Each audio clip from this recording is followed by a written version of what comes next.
세 분 발표 잘 들었고요. 대체적으로 동의하고 조금 다른 시각도 있습니다.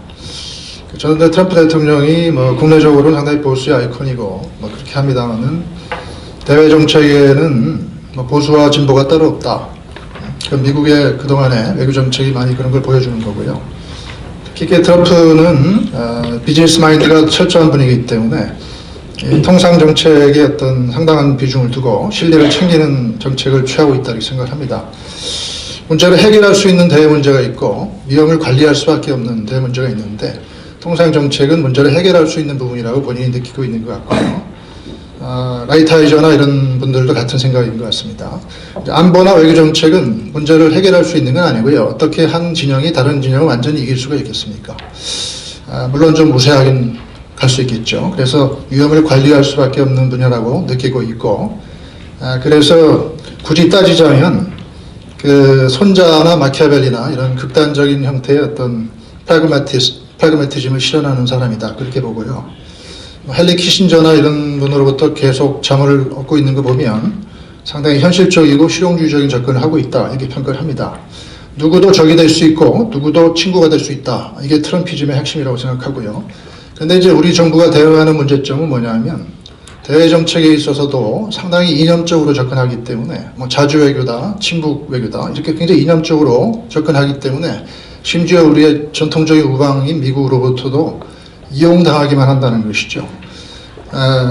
남북미 정상회담이 급하긴 한데 그거를 자꾸만 일정을 서두르다 보니까 미국의 그런 실용주의 정책에 상당히 속수무책입니다. 그래서 다 내줬어요.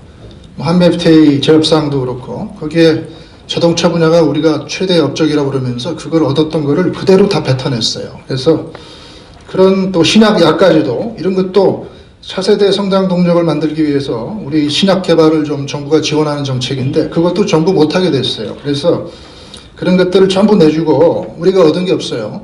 그리고 나서 재협상을 타결했습니다. 뭐 때문에 그러냐면은 6월 지방선거 그리고 남북미 정상회담의 그 분위기를 띄우기 위해서. 그래서 결국은 이념 때문에 실리를 다 내준 그런 정책을 반복하고 있다는 게 문제고 한미 FTA에 재협상된 거의 가장 큰 문제점은요.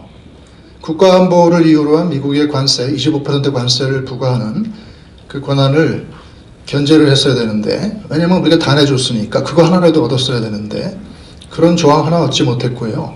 미국이나 캐나다는 나프타라는 협정을 새로 개정을 했는데 우리하고 비슷한 시기에 국가안보 관세를 견제하는 조항을 집어넣습니다.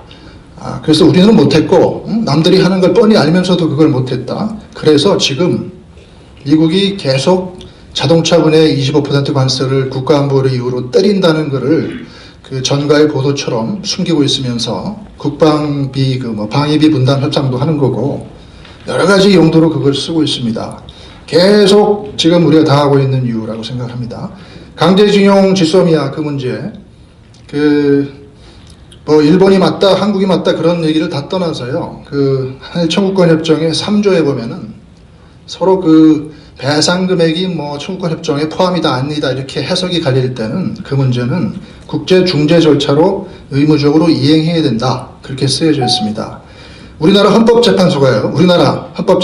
2011년도에 위안부 배상 청구권 관련해서 한일 청구권 협정 3조가 의무적으로 이행해야 되는 조항인데 중재 절차로 넘어가야 되는 건데 우리 정부가 중재에 가고 있지 않은 그 부작위가 위헌이다 라는 결정을 내린 바 있습니다. 2006 헌마 788 우리나라 스스로 최고재판소가 중재로 가는 게 의무 절차라는 것을 확인까지 해놓고 일본 앞에서는 제가 일본을 두둔하려고 하는 거 아닙니다. 사실 얘기하는 일본 앞에서는 해석이 서로 갈린다 이러면서 일본이 그러면은 중재로 가자 그렇게 얘기를 하니까 그 중재는 우리가 동의 안 하면 안 가는 거야 그렇게 버티면서 거짓 해석으로 버텼고 일본이 잘했다는 얘기 아니고 그게 일본의 무역보복의 직접적인 도가선이 됐습니다. 그래놓고 국내적으로는 반일 프레임을 막 걸면서 일본이 역사 문제로 통상보복을 해온다 그렇게 얘기하고 있는데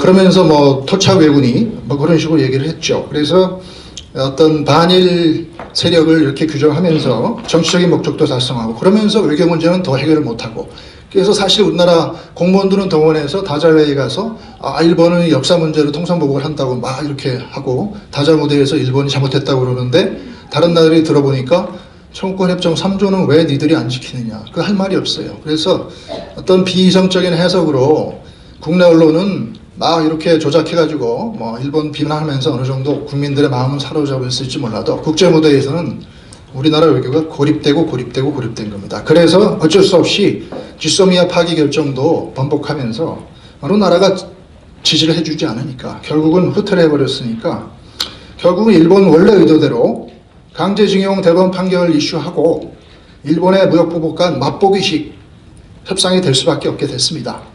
원래 일본 의도대로 지금 협상이 진행될 수밖에 없는 상황이에요. 그래서 대가 없이 지소미아 파기 선언은 되돌렸고 협상력은 오히려 약해졌습니다. 왜? 우리나라가 뽑았던 칼을 우리 스스로 거뒀으니까. 그 미국마저 적으로 돌린 상황이니까. 그래서 지금 굉장히 약화된 협상을 가지고 지금 협상을 해야 되는 상황입니다. 일본과. 그게 도대체 현 21세기 외교의 모습입니다. 참으로 안타깝습니다. 그 미국이 계속 25% 자동차 관세 그거를 꺼낼 듯 말 듯 하면서 야 지소미아 그거 다시 번복해 이렇게 얘기하고 있는지도 모르죠. 그래서 결국은 통상 외교의 실패가 지소미아까지 연결되어 있는 거고 모든 게 다 연결되어 있는 이유는 이념 외교로 일관한 데 따른 것이다 이렇게 생각이 돼요. 공수처는 이호성 교수님이 너무나 100% 정확하게 말씀을 드렸고 저희가 덧붙일 말씀은 없는데 연동형 비례대표제는 말씀 안 하셨기 때문에 한 말씀 드리면은 그 대통령제에서는 양당제가 정답입니다. 왜?